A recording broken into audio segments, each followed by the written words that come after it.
Why don't you all practice on that? And we'll be in great shape. When Tim started describing the character to me, it didn't take a lot of searching in my own soul to find what Jack Skellington is. There's so much of my own personality in his personality. The getting very enthusiastic and then plunging down into this melancholy state. I mean, that's me. Jack, I know you think something's missing, but... Ow. Sorry.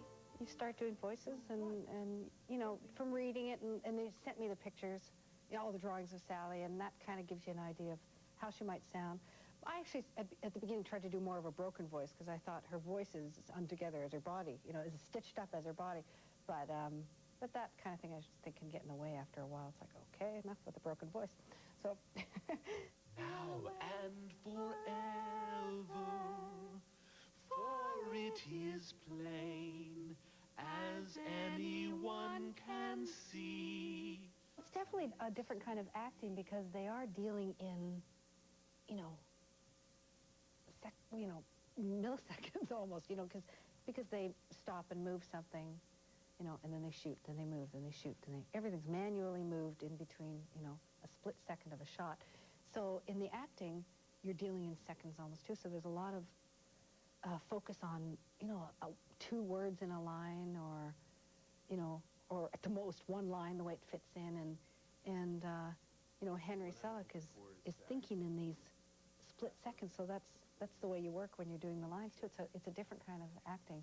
They always had the storyboards there when we were doing the voices, and Henry would always go through, you know, what exactly was happening, and he was always very clear about, you know, they're being thrown down a chute now, and you got to scream, and you scream for this long and not this long, and, you know. So yeah, they were very good at giving us a visual idea of what we were, you know, voicing. He's ancient, lovely. I don't know which is worse.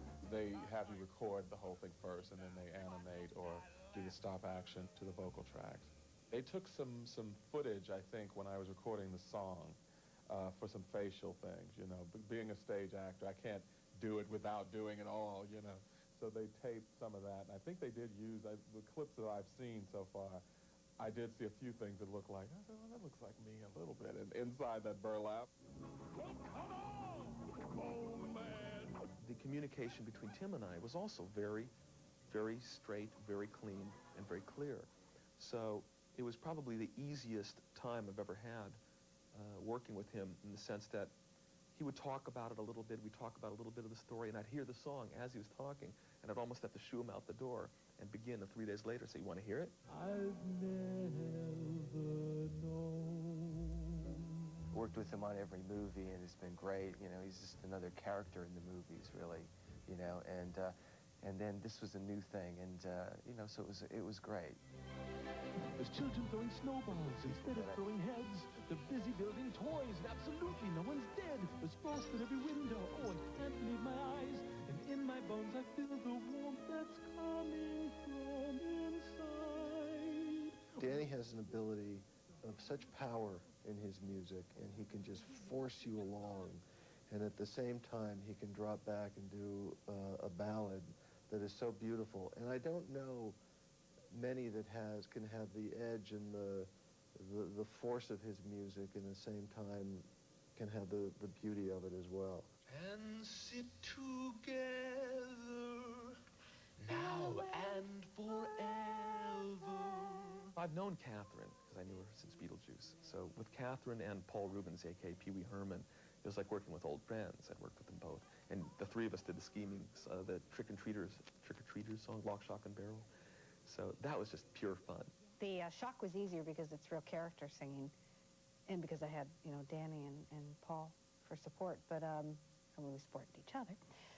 But doing my Sally song, that was scary because I've only done really kind of character singing. We're simply meant to be.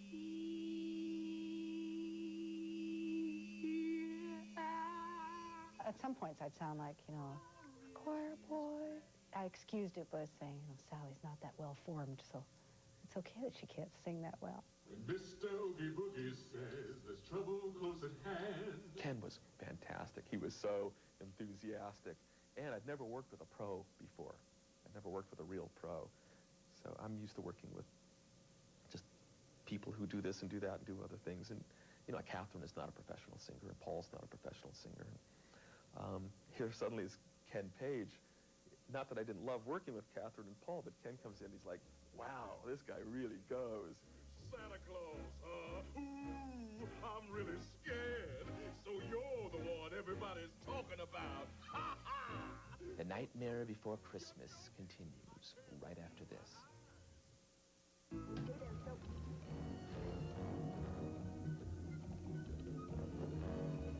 Every Christmas you'd watch things like Rudolph the Red-Nosed Reindeer or like The Grinch That Stole Christmas. Those were my favorite like holiday specials when I was growing up. I grew up really liking those shows, but I think this will blow them away. My Christmas is filled with laughter and joy. It'll be a holiday classic. It's hard to say, you know, it's like I feel really good about the movie, you know, I love it, and I can, they did a really, it's a beautiful job, you know, and so I don't know, you know, I'll watch it every year, I don't know, be my own, you know, my own personal holiday classic. Santa? Merry Christmas! And what is your name? I hope kids discover it. My own daughter, starting at 7, began approving all the music for me. She's really the executive music producer, Molly. But her and her friends have seen footage as it came in over a 2-year period, and they love the stuff. That's not Sandy Claus. It isn't? Who is it? The next Holiday Land, maybe Valentine's Day. You know, because he's got Sally and there's the whole, you know, there is a love thing there. I think actually Valentine's Day you could have some fun with a lot of different characters and people falling in love, and Jack trying inadvertently to, you know, come in between those, you know, that kind of a feeling. That could be interesting. Be careful with Sandy Claus when you fetch him. Treat him nicely. We thought Thanksgiving Land would be, I mean, wouldn't you just love to spend a couple hours in Thanksgiving world? John the Turkey King is about to get his head chopped off because it's Thanksgiving, and he decides that he doesn't want to. He wants to go off and find something else. And of course, at the end of the story, he realizes that all those turkeys make people very happy. So as he's about to put his head on the chopping block, there he sees John 912 getting crowned for the next year, and he realizes that life goes on. What do you think? I don't know. I have no idea. You know, there's unlimited holidays, so we could do a lot of sequels. At this point, I hope that's not my next movie. We've reached the end of our look at The Nightmare Before Christmas. On behalf of Jack Skellington and friends, enjoy the nightmare and enjoy the holidays. This is Danny Elfman. Goodbye. The sights, the sounds, they're everywhere and all around. I've never felt so good before. The central place inside of me is filling up. I simply cannot get enough. Coming up next, Robin Leach lets you enter his world of champagne and caviar. Sounds delish. Maybe we can even rip off a couple of glasses when they're not looking, huh?